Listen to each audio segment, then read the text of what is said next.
Now to the criminal trial against disgraced R&B superstar R. Kelly. Federal prosecutors here in New York have been arguing that the singer was a ringleader in what amounted to a criminal enterprise, using his fame to sexually abuse, control, and transport women, underage girls, and men.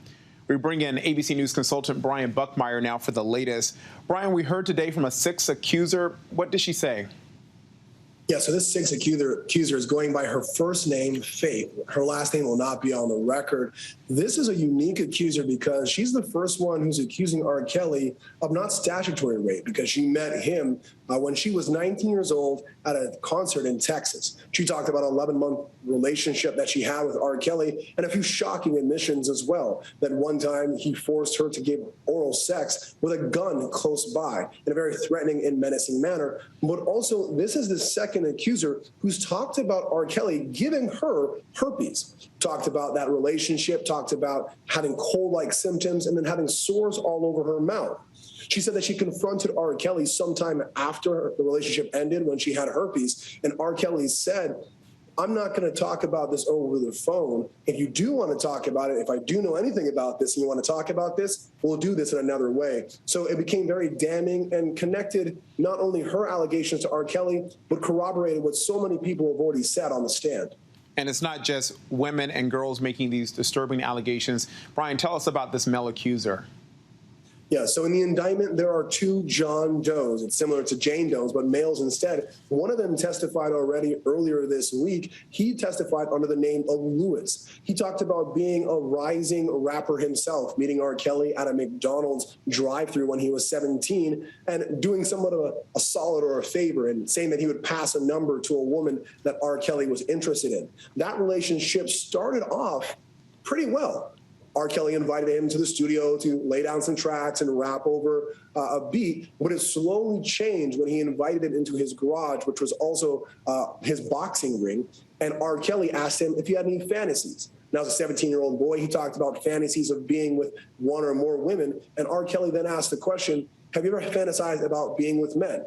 It is at that point that the John Doe, Lewis, testified that R. Kelly gave him oral sex.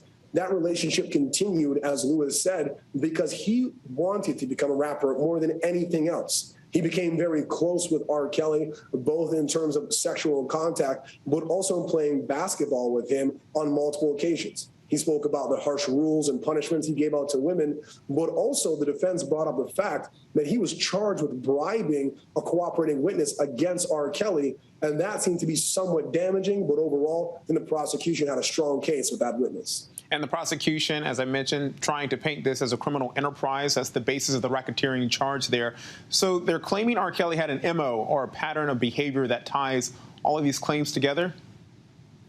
Absolutely. So R. Kelly's MO is to use his title, his bravado. He was the king of R&B at a time. And so when women and sometimes young men would come to his concerts or he would see them out in the streets, he had this practice of either giving notes with his phone numbers to those associated with him or keeping them on his own and handing them to individuals so that they can contact them later on. He, of course, then had a orchestra of people around him, whether it be runners or producers or executives, who would coordinate flights to and from his concerts to ensure that these accusers were at his hotels or at his concerts or in the green rooms. And that's the enterprise in which the prosecution is trying to drive home, that he had this MO, as we were saying, to prey on these people associated with his fame, and then kept his organization tight-knit to make sure that they were flown to and from and kept under lock and key.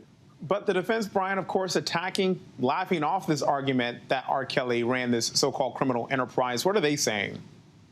Yeah, so enterprise is a very strong word. When we talk about RICO, we're often talking about a criminal enterprise where an individual may be just one part of moving guns or drugs, for example, or hiding a body when you think of like a mob criminal enterprise. But when it comes to simply passing on a phone number to a girl to meet R. Kelly, I mean, many people have done that. You go to a bar, you see someone who is interested in one of your friends, I, as a married person, do this all the time. Hey, my friend is single. He thinks you're attractive. Here's his number. I'm not a part of a criminal enterprise, and that's not the purpose in which I am trying to connect these two people. The defense is trying to draw that correlation, that this is just simply R. Kelly doing this on his own and not the enterprise in of itself, connecting these young women and girls, as well as a boy or two, for the purpose of sexual gratification.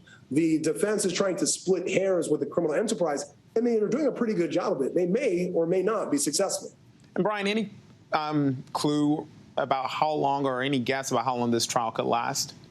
At its onset, this case started on August 18th, and the judge said that this could take anywhere from 4 to 6 weeks. It appears that the prosecution is really pushing through a lot of their witnesses, so I would gather that it'd be closer to the 4 or 5 week mark, but there's just plenty of testimony to still come out. Yes, 6 of the accusers have testified, but we're still waiting on one more John Doe and multiple other parties or witnesses who can talk about more of this RICO charge, the connectivity of this enterprise in facilitating the sex crimes that R. Kelly is accused of.